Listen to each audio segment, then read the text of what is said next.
Hey, welcome to the Coach's Locker Podcast with Chris Fore. This is episode 29, and we have today with us assistant head coach, offensive coordinator, Jason McManus from South Pointe High School in Rock Hill, South Carolina. We're going to talk about offensive game planning.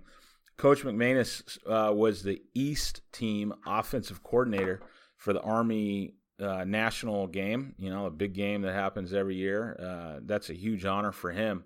And he has won 4 out of the last 5 years. They've won the state championship out there in South Carolina. Averages almost 40 points a game. You need to check out on CoachTube.com. Again, CoachTube. If you go to CoachTube.com, he has just recently launched his Mac Attack offensive air raid RPO system. So again, CoachTube.com, and just search for Jason McManus on there, and you'll find it. He spent from 2000 to 2014. He was a college football coach at Middle Tennessee State, Sewanee, Tusculum College, UT Chattanooga, Troy University, and then a community college at Toowoomba. And we're going to talk about that, differences between high school, college, kind of chasing that college dream. I think he said he moved 8 times during that time. 2014 to this past season, offensive coordinator, assistant head coach, as I said, at South Pointe High School. 2014 and 15, they were the 3A state champions out there in South Carolina. 16 and 17, the 4A state champions. 2017, they broke the school record for points scored in a season with 711 points. Total offensive yardage with more than 6,700 yards of offense. Okay. Also, 2018, this past season, the region champs at 10-2 scored 45 points a game the last 3 years. His quarterback has been All-State or All-American in 4 of the last 5 years. And as I said, he was the offensive coordinator for the U.S. Army All-American game for the East team, where they won 48-14 out in San Antonio this past winter. Broke the All-American Bowl game record for total yards in a game with 425 and passing touchdowns in a game with 7. So tremendous offensive coordinator and Coach McManus, and I look forward to talking college football coaching with him, talking about offensive game planning, kind of how they go about their week. Think you'll find out something real interesting with these guys were number 7 in the nation this past year at one point. They do not practice on Wednesdays. Is that that is mind-blowing for some people out there. They don't practice Wednesdays. I've met and spoke with their head coach there, who's a really one of the top coaches in the nation, and Coach Straight Heron. So, folks, enjoy this podcast with Coach McManus. Thank you for joining Coach's Locker Podcast with Chris Fore. You are listening to the Coach's Locker Podcast with Chris Fore, a place for all coaches to call home. The Coach's Locker Podcast is a part of the Football Coaching Podcast Network.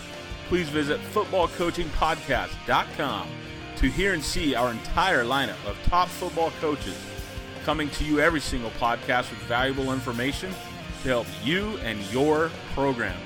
The Coach's Locker Podcast with Chris Fore exists to help prepare coaches to be hired for the job of their dreams and to provide coaches with dynamite resources to become even more successful in their field. You can reach me on Twitter at Coach Fore. That's at COACHFORE. And my podcast home is at 8laces.org/podcast. That's 8laces, EIGHTLACES.org/podcast. Welcome to the Coach's Locker Podcast with Chris Fore. Now, let's get after it.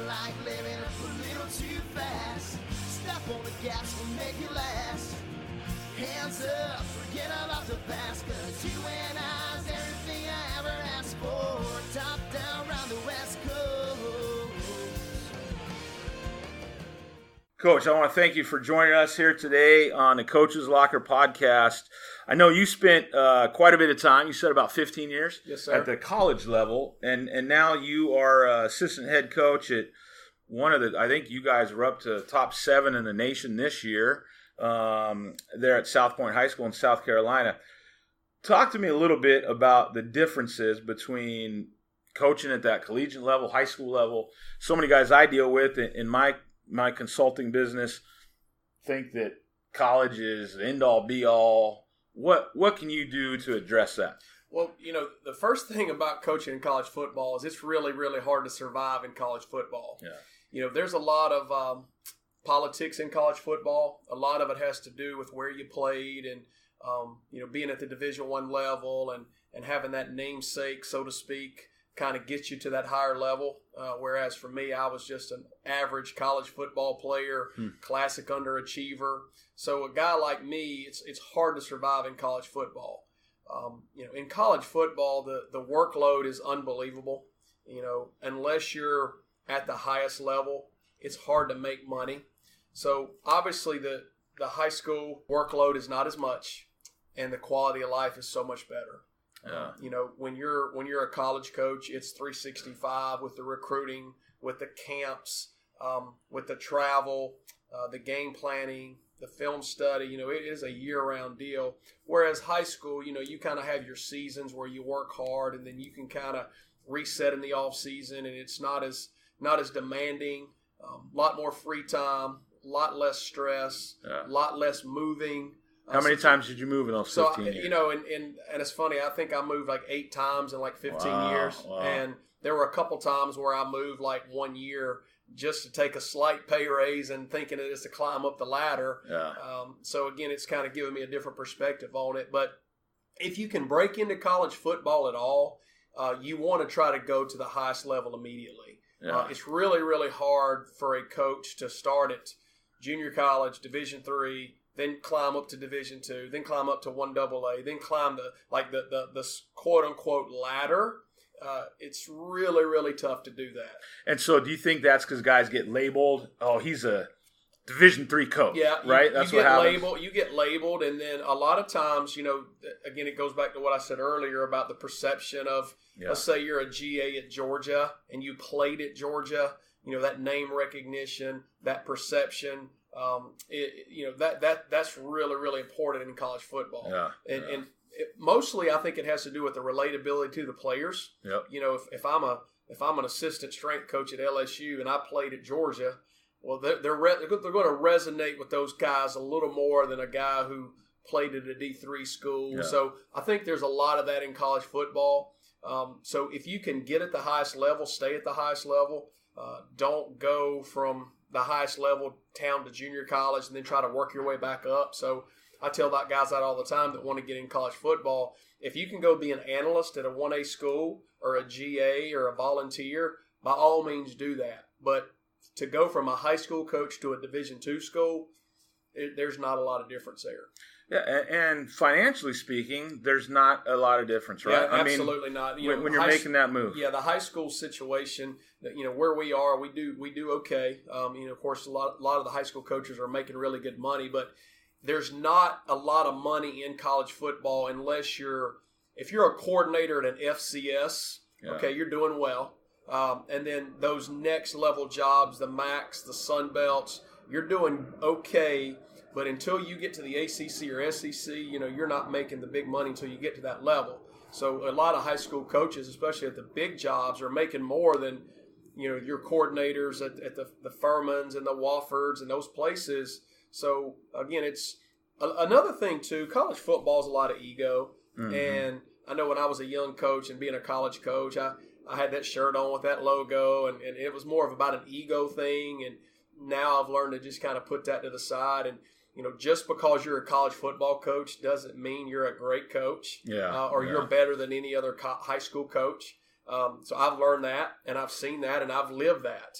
So I think a lot of it just has to do with ego and just I'm a college coach. And at the end of the day, it really doesn't matter. We're not judged on where we coach. We're judged on a lot of other things. There was a coach who came to me to have me do his resume 2 years ago. Coach, he was Division III defensive coordinator.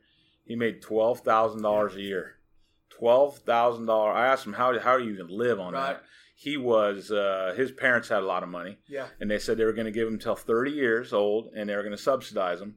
But I was blown away. I share that story because there's guys listening to this podcast. They have a dream that they're going to just jump to the college level, and so many times they don't have a clue. I mean, there's our stipends at Southern California high schools are sometimes more than a NAIA stipend. Right. You know, we had a former player of mine was coaching at a private school down here in South Orange County. He made more than a coach at an NAIA school in California. Yeah. You know, so I'm sure you enjoyed your time at college, right? Oh, the experiences and the relationships, and the knowledge. You know, again in college football, you do football. You do it all day long, all year long. So the details and the precision in which things are done is definitely different than high school. So I miss some of that. I miss the pageantry. I miss some of the professionalism of it. But again, it's a grind, man. I remember driving my own car to recruit. You know, my first job as a GA for 3 years, $568.70 a month, no insurance. So we've all been there. But again, you just get to a point where you're like, you know what? I'm spinning my wheels here. It's time to do something else. And again, I've never looked back. When did you enter high school ranks? So I got out of college coaching and actually got out in 2011. I took a high school job in South Carolina for 1 season.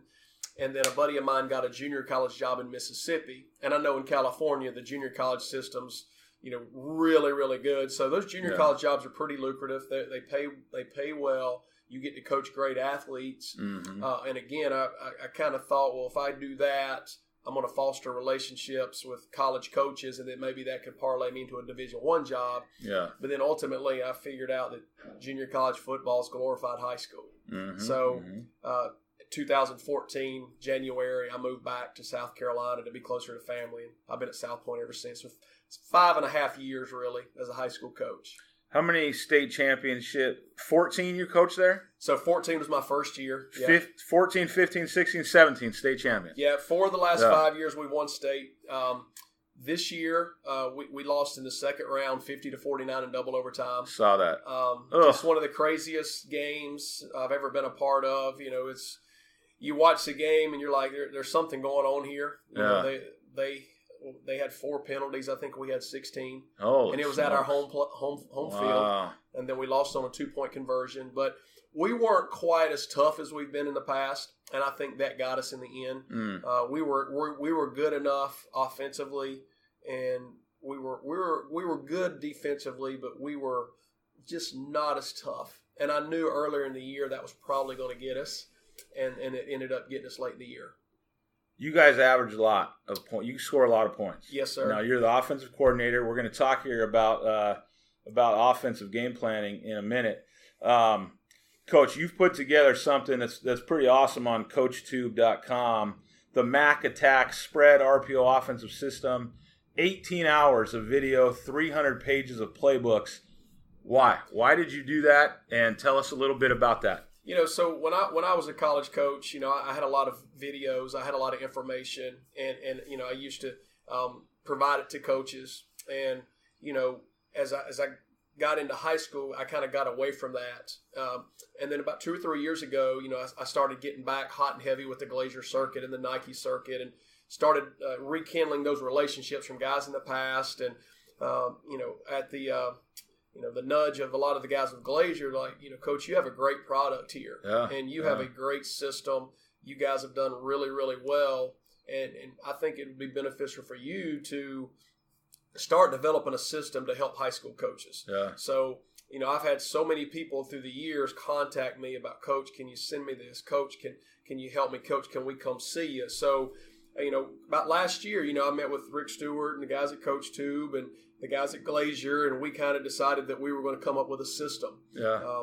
You know, one of the things that we've done a really good job at our school, and me professionally, is we've stayed cutting edge as far as schemes, strategies. We've always stayed ahead of the game. So I felt like what we do is really, really good for high schools. It's good for every level. But then being able to take it to a next level with adding the RPO piece and some of the other stuff makes it a really unique system. So we just wanted to create a system to help coaches, but yet also showcase what our players have been able to do. It's all about our players and what our kids have been able to do, and how smart our kids are and how intelligent our kids are. I wanted to showcase that, and just help coaches, and of course making a little extra income helps as well. Being a high school coach, you're looking to help any way you can. So it's been great. And CoachTube is awesome. It's a tremendous, I think about 2-year-old website. If you don't know it, CoachTube.com, just like YouTube, CoachTube.com, and it's videos on demand. I've got a few things on there, special teams wise, career development wise, and it's a great system because it's clinic online, right? I mean, no matter wherever you are, clinic online, at home. I don't know. I love coming to clinics, but in 8 years they might not exist anymore with everything available online. So I was looking at what you've put on the Mac Attack Spread RPO offensive system, and it looks like some great stuff, Coach. Yeah, and CoachTube's done a really good job, and CoachTube is a great resource for coaches, not just football coaches. Oh yeah, every sport. I was looking on the other day, and tennis, golf, and everything. So it's a mixed bag of stuff. And to your point earlier about everything now is becoming digital, modern, and online. From online shopping to online videos to social media. So being able to go online and do a voiceover video and click on an RPO video and then have all the footage, all the drawings, all the voiceover with it, and then also being able to correct the good and the bad with it is one thing that I've enjoyed doing, because I don't just show every good play. I try to show the coaches hey, here's where it should be better. Here's the mistake, so they get a total understanding. It's not a highlight film, okay? It's good and the bad. And showing them, well, if this is what happens, this is what it should look like. So, again, I've tried to be candid and humble in the whole process of, we've been really good, but we could have been better. Yeah. And here are the mistakes. Here are where our problems are. Here's where we need to get better. So it's going to be good, I think. Yeah. I really do. Coach, something I was doing a little research on you and found something unique that we don't do here in California. And that is you had applied for a job, and the district releases the names of those 3 finalists. Right. And that's I know that happens in different states. Yeah. So was that in South Carolina? Yeah. Okay. Yes. So that, like, right now we're flying a head football job. We're looking for a head coach. I've helped a lot of different schools in that market here in Southern California. And there's so much secrecy in it, right? Yeah. Guys don't want to. I spent this morning downstairs with a principal at Capistrano Valley High School who's looking for a coach, and he had some flyers there. And there was a coach who didn't want to pick up a flyer, didn't want to talk to us very long because he didn't want someone to snap a picture. But he texted me 10 minutes after he walked away. That's great. And he said, let that principal know I'm interested. Yeah. But here you get the names out online.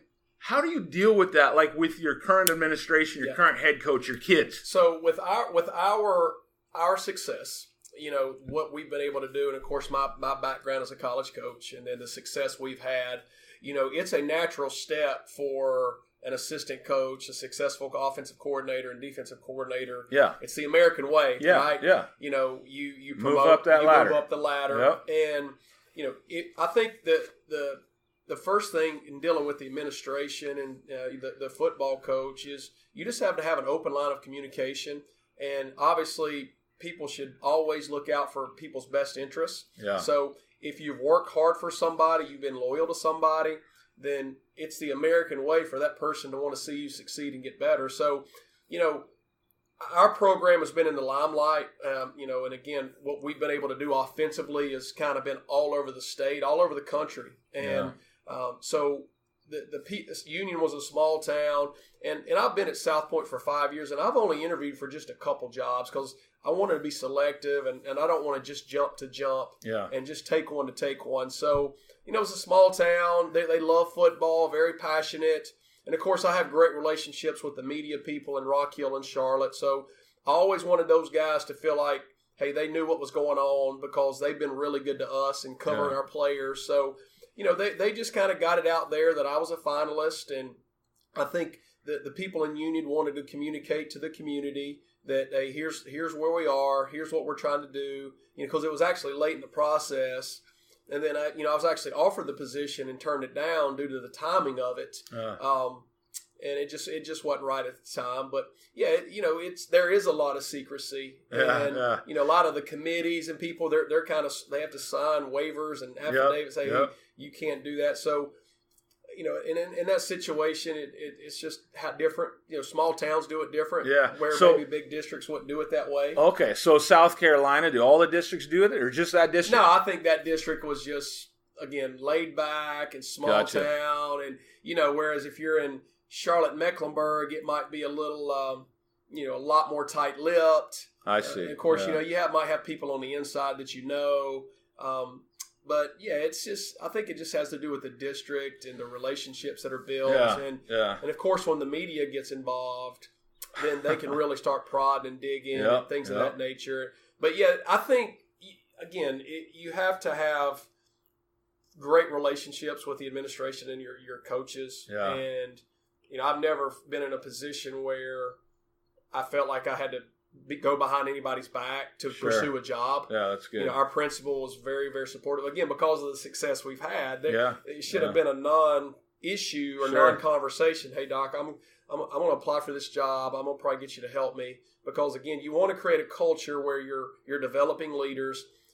I think the ultimate compliment to a head coach is when your coaches go on to become head coaches. Absolutely. And I know when I'm a head coach, which will be very soon, I want to develop coaches, and those guys move on, and I want them to be better than me. Because that's the way you need to be. Yeah. So did they tell you, hey, this is going to go out to the media, the 3 finalist names? Yeah, I mean, it was all out in the media, and it's fine. I mean, again, and going back to what you said about the players, our players know the product we have. Sure. Our players know what we've done and how successful we've been. And, when it did come out in the media, I met with the team the very first day of spring and so, hey, guys, there's been a lot of stuff in the media about me leaving. Yeah. I just want to let you guys, I'm staying. We're good. And the kids loved it. So I'm sure they did. It's just keeping that open line of communication. But I told them, guys, you're the reason why I had this opportunity. Yeah, there you it's go. It's not me. Yeah. So it's all about the players. Yeah, I just saw that. I thought that was interesting, boy, because they don't do that out here. Like I said, yeah.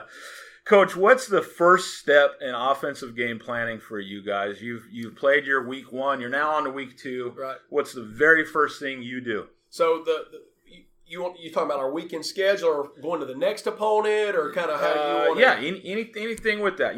Week 1's over. Yeah, so week 1, we're kind of unique and different than a lot of people. We don't spend a lot of time watching our game, so to speak. So we play the game Friday night. We typically flush it Saturday morning.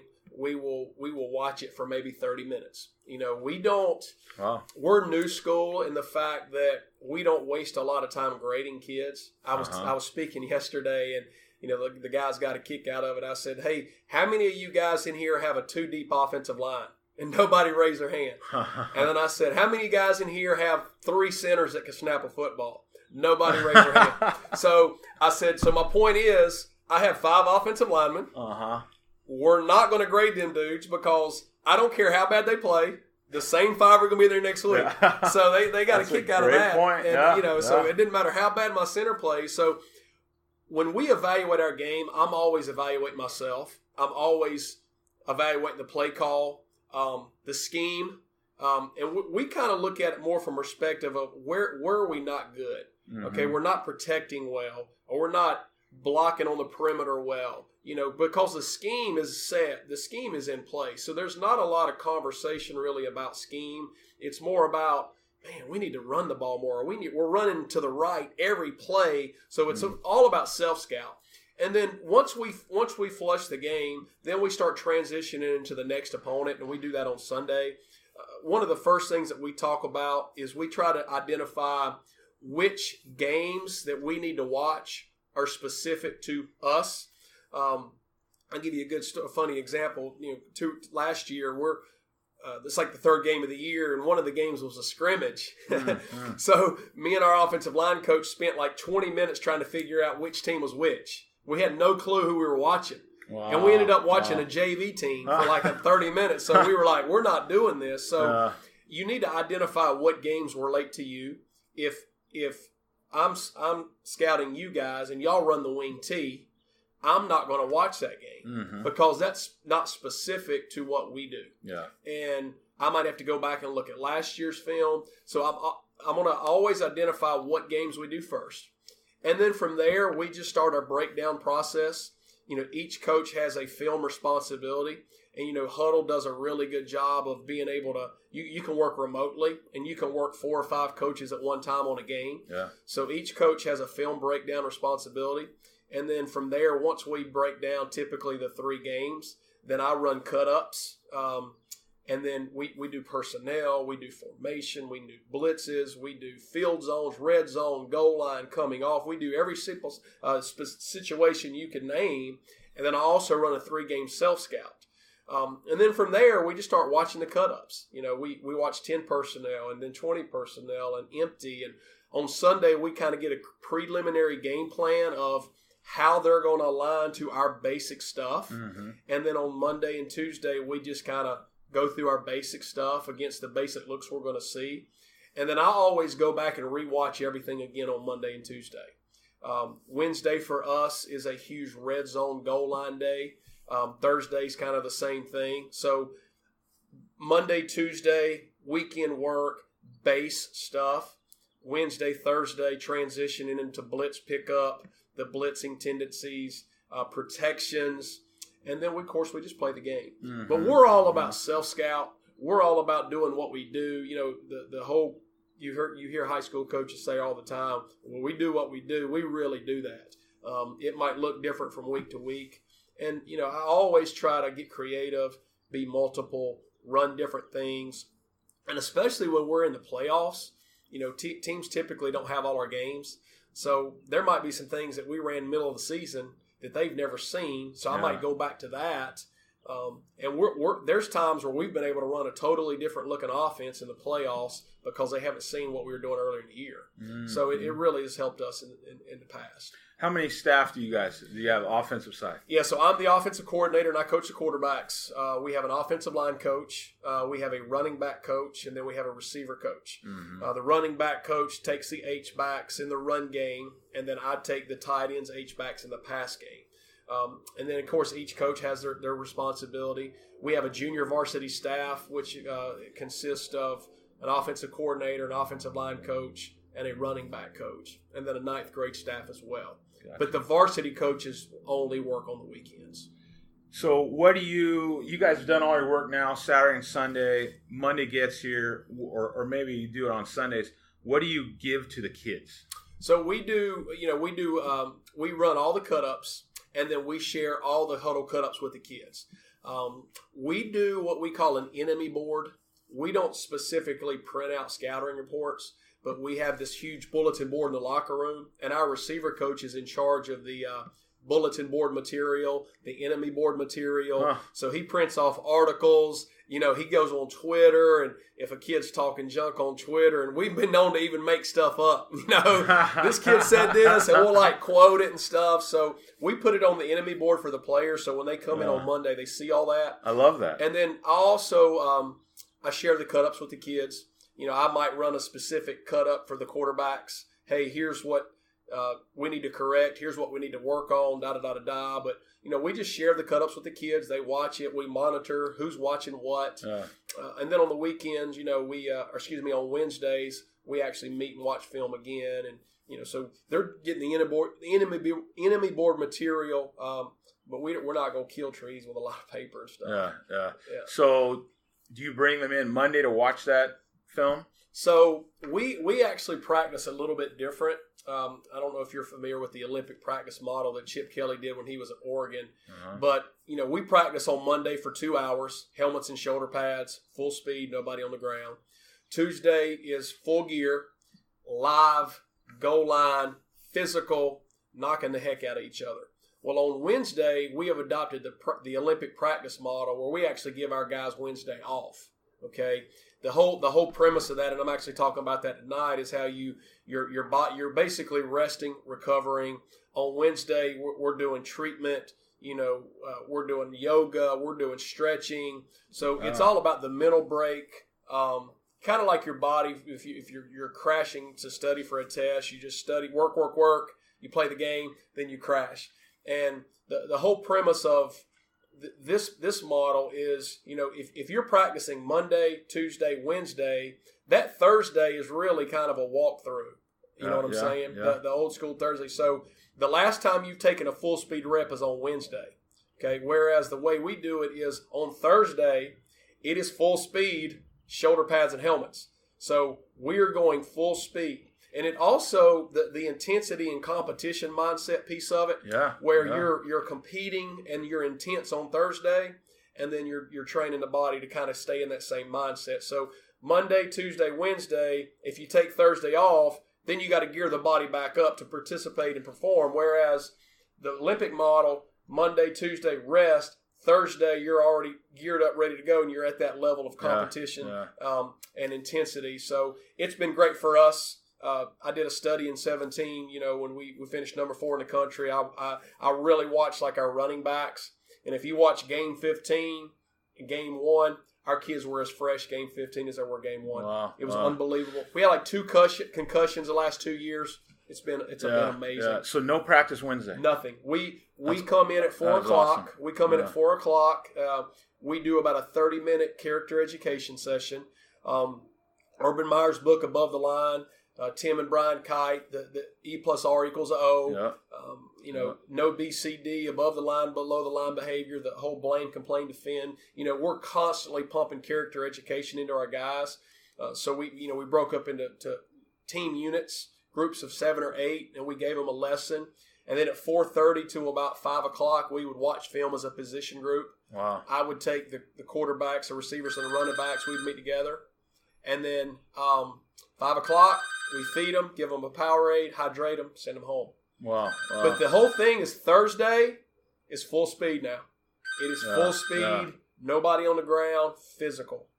I saw the Oregon strength coach, I think 2 years ago out in Vegas.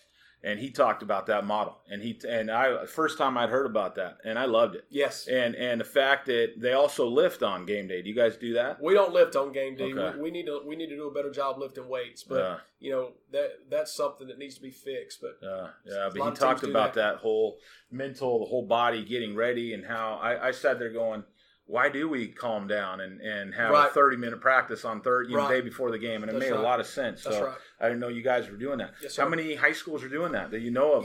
There's a few in the state that have adopted that model, and I really don't know a lot of people that are doing it, but we've always tried to stay ahead of the game. Especially you just have some old school coaches who aren't going to change regardless, and they're gonna grind. But man, in this day and age, with concussions and injuries, and you have to keep your guys fresh. And when you have good athletes, you have good schemes, you can do that. And I think a lot of people have this fear that, God, if we take a day off, we're going to get behind. That's not the case. Yeah, that's what everybody thinks. No, and you're looking at all the like in California, the cuts to practice time that are happening nationwide. Right, we're dealing with the same thing. Yeah, coaches have to think about how to redo practice. That's right. Without a doubt.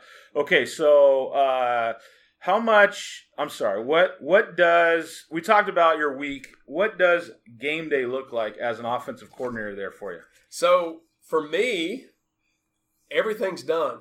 I try to get my game plan done on Thursday. I do my game plan on Thursday. I have the only thing that I will do on Friday is I will script my first 10 plays. I email my coaches on Wednesday, and I'm like, all right, guys, give me suggestions on our first 10 plays. So I typically don't script our first 10 plays till after I watch the JV game on Thursday night. Okay. And then I kind of just go back through, hey, what have we done well this week? What do I know is going to work? So my call sheet's done. Everything's done from field zones to goal line to red zone to, 1st and 10, third down. It's all done. I will go back and look at my third down call sheet on Friday to make sure I feel good about it. And then I'll also kind of train my mind about, okay, what's going to be my first 3rd and 3 call? What's going to be my first 3rd and 9 call? Yeah. So I kind of get that in my mind on Friday during the day, and then I script the first 10 plays. And I might see my quarterback in the hall say, hey, what do you want as the first play? What do you like? So I kind of just create that dialogue with the kids. and then I print the plays off. But Fridays are very relaxed for me. I know we prepare. I know we're extremely organized, and I enjoy it. Fridays are great. Yeah, I go get a smoothie, relax, take it easy. We get ready for the game. We're really enthusiastic, positive pregame. We do the pregame meal. Then we meet. We walk through in the gym for about 30 minutes. You go through your script. Opening script, drive starters, third down, goal line, victory formation. We always end our walkthrough with the victory formation where the quarterback takes a knee. It's great. But Fridays, I'm not scrambling to get stuff done because what we do from week to week really doesn't change a whole lot. A lot of times it's just maybe me adding something or me taking something off that we ran the week before. Just so we're kind of evolving and changing tendencies and things like that. I like what you said, Coach, about making your script on Friday. A lot of guys, when I coordinated our offense for a while, wing T, you guessed earlier what I ran. Right. We would create that script on Sunday, and so we're practicing it all week. Right. But what you said, did you do that before? So no, I don't. No, I script Monday's practice is scripted on Monday. Tuesday's practice is scripted on Tuesday, and then I will script Thursday's practice on Wednesday since we're off. Sure. Yeah. So what I typically do on Thursday when I'm working on my game plan is I go back and I look at all my scripts from the week. And then I pull the scripts and put them on the game plan. Yeah. So if it's not been repped, I'm not going to call it. Sure. So and a lot of teams do that. They plan practice all week on Sunday, and we don't. I mean, we have a Monday practice schedule that we do. Me and our defensive coordinator don't even meet. We know what we're doing on Mondays. Yeah. Now we will talk and say, hey, maybe we need to.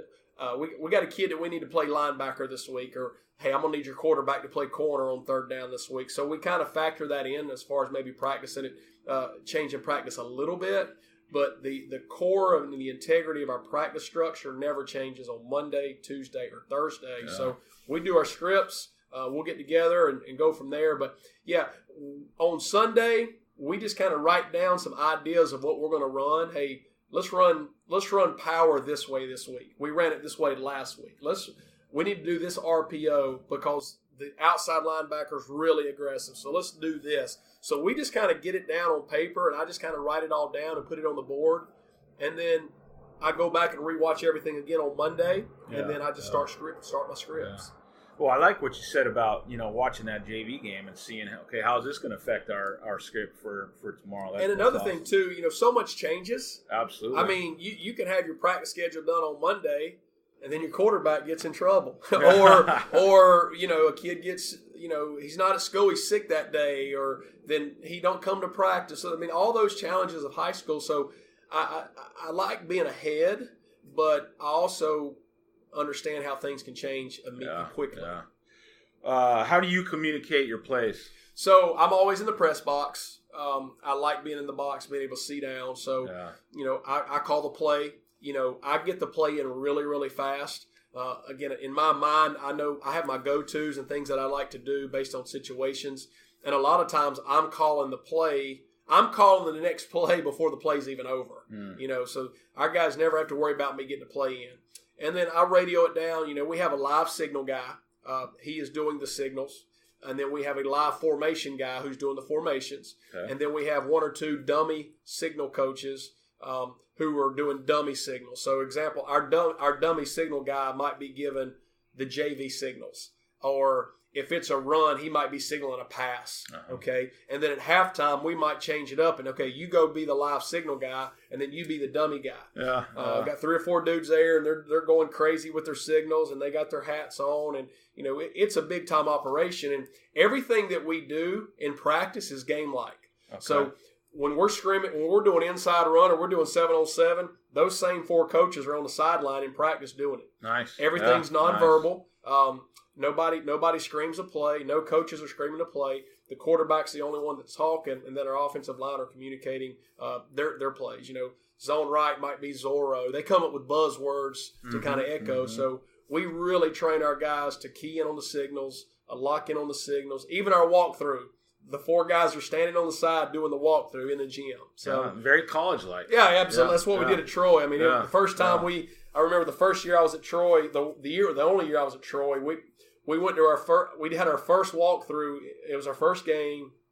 And we're doing it in like a dorm lobby or something because something was going on. And we start doing a walkthrough, and I mean, they got 4 or 5 signal guys, and they're going crazy. I'm like, dang, man. Wow. Yeah, because that's what we do. Yeah. We don't wristband. We don't do any of that. So the signals piece is really important. Do you go fast? Oh, unbelievable. Yeah. I mean, we go as, we have a lot of one-word plays. And again, I think it's as quick as I can get the play in, as quick as we're going. And then we try to do some things, we may not substitute a lot, or we may not motion, where we can kind of simplify it and really go fast. And we've also dummied down a lot of our verbiage, and we've taken a lot of the verbiage out. Okay. So our play calls are not as long as they used to be. So we've tried to really simplify the terminology and eliminate the long play calls, which ultimately slow you down. So we're always trying to make it simpler so we can go faster. Yeah. All right, Coach, talk to me as we kind of start wrapping up here. Talk to me about halftime. How do you guys handle your halftime? So we come off the field. The players go into the locker room, and then our 3 assistant coaches on offense, we come together and, we talk. If we're just dominating them, there's been games in the last 5 years where we've been up 49-7 at halftime. So the conversation is, all right, let's run the ball. Let's get out of here. Yeah. Let's play our starters the third quarter. Let's don't do anything stupid. We're going to hand the ball off. Okay.